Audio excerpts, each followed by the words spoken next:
Beginning of transcription. Time in, 11:25 p.m. Reminder that this is overtime.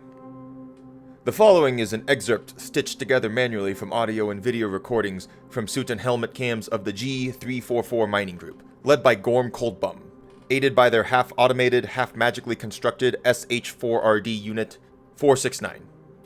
Side note, field dwarves say shards work best when their oil is replaced by marble mead.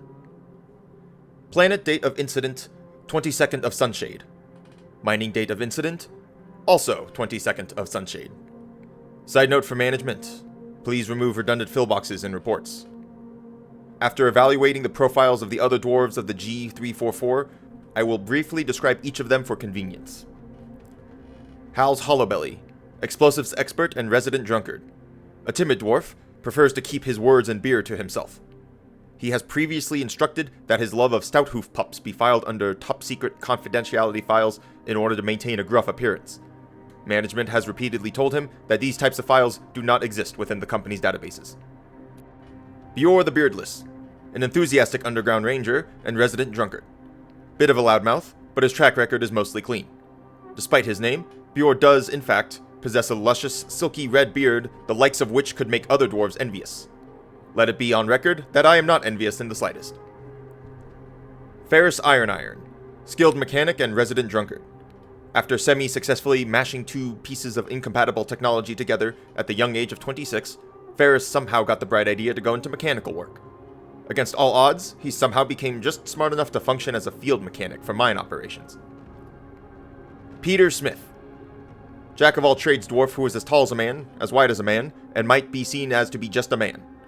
Aids the rest of G344's members and prefers to act as a peacekeeper when tensions are high. Also resident sober dwarf.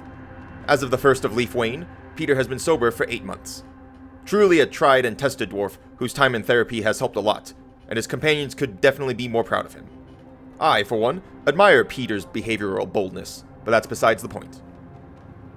Time of incident, 1:58 p.m., a mere hour after regulatory second lunch.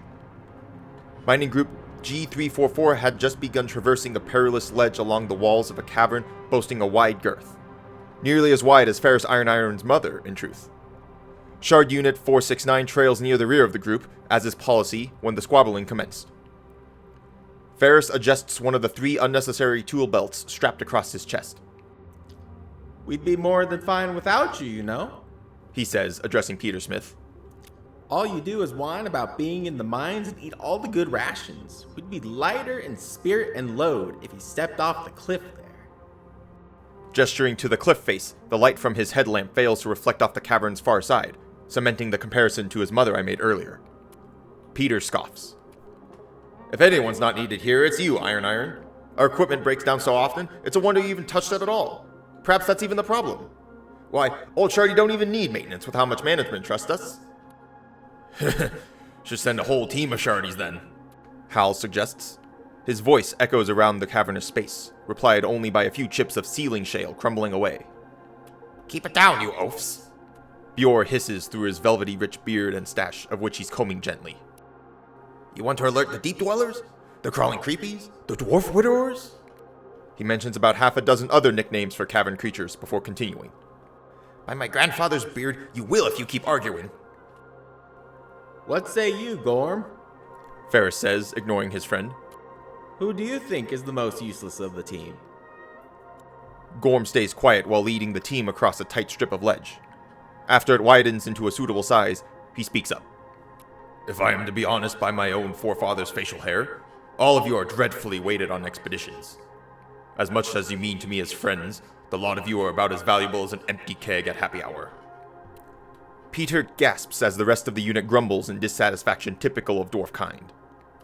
"Surely you don't mean that, Coldbum." Peter steps between his boss and his other friends, who have stopped moving. "You deem such an insult worthy of your allies? Truly?" "Aye, and I'll say it again if you ugly mugs don't start moving." Bjor raises a finger at the expedition leader. "I'd take that back if I were you, Gorm. Too much ledge space down here and not enough hands to go around. It'd be best to apologize before any of us dangle from a ledge and be wishing for a helping hand." Gorm fixates his granite gaze on Bjor the Beardless. He signals for the Shard unit to begin recording, even though the shard unit is always recording. Can that be taken as a threat, Beardless? Or did I mishear? Tilting his head, Gorm cups a hand to his ear in a taunting manner, perhaps hoping Bjor takes the bait. Aside from the distant sounds of scraping chitin, silence chokes the cavern ledge. Hals and Peter exchange glances while Ferris eyes Bjor. Bjor sneers, but manages to hold back his anger, truly proving the effectiveness of minimal effort company therapy. Gorm nods once. We'll sort out disagreements and grudges later with a pint. Right now, we've got to find that pyrite deposit the scanners up top detected. As the hike resumes, Ferris chuckles in an annoying tone. Always knew you to be a coward, Beardless. Your smooth, stylish beard doesn't deserve to bless your chin. Shard Unit 469 backs up, because although they are a computer, even their programming understands when lines have been crossed, especially at the insult of a beard as gloriously voluptuous as Bjor's. After several careful re-watchings of the clips, I've compiled a transcription to the best of my abilities. Bjor pulls out their stub pistol. Whilst screaming, they proceed to unload 5 bullets into each of Ferris's kneecaps, alternating shots between them. Ferris bravely stands up for the entire duration of kneecap destruction, wailing in pain. Otherwise, he took it like a champ. Gorm tosses his equipment load aside and holsters his custom special issue refractor carbine, which management has been unable to get a hold of him that its extended warranty is expired. He shouts a warning over Ferris's howls, but the others pay him no heed. Reacting too late to save Ferris's knees, Peter races over to wrestle the stub pistol away from Bjor. Failing to, Peter results to grabbing and tearing at Bjor's incomparable facial hair.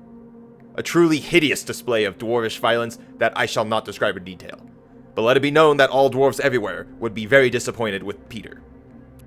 Hals appropriately vomits over the edge upon seeing such wanton savagery.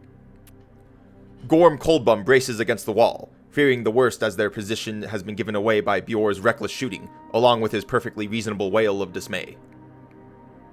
A wave of chitinous creatures surges over the edge to assault the defenseless G344. Hal's hollowbelly is rapidly mauled by a vomit-covered deep dweller, and Ferris is beset by 2, each claiming one of his bleeding legs.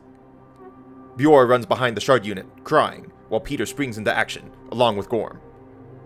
It is at this point one of the cavern locals charges the shard unit and proceeds to attack it. While typically these units are standardized to ward off assaults from smaller creatures, Ferris, or whomever is working down an equipment, is slacking. Several instances of damage pop up in the console's history, along with repeating error logs that read, "Help me." Since management only wants the beginning and end of the quarrel, I shall end the transcription by saying that all dwarves managed to get out alive, with most being injured, and the shard unit heavily damaged. After hunkering down, G344 managed to hold off the assault until a second, more reliable scouting team was sent to rescue and escort them back to camp. If management wishes for any personal thoughts of mine, I believe Team G344 to be fools, and disciplinary measures be taken immediately. I shall put in a reminder that, the last time restrictions to alcohol consumption were issued as a disciplinary punishment, the workers' union nearly succeeded in shutting the company down. Perhaps try mandatory yoga instead. End of transcription.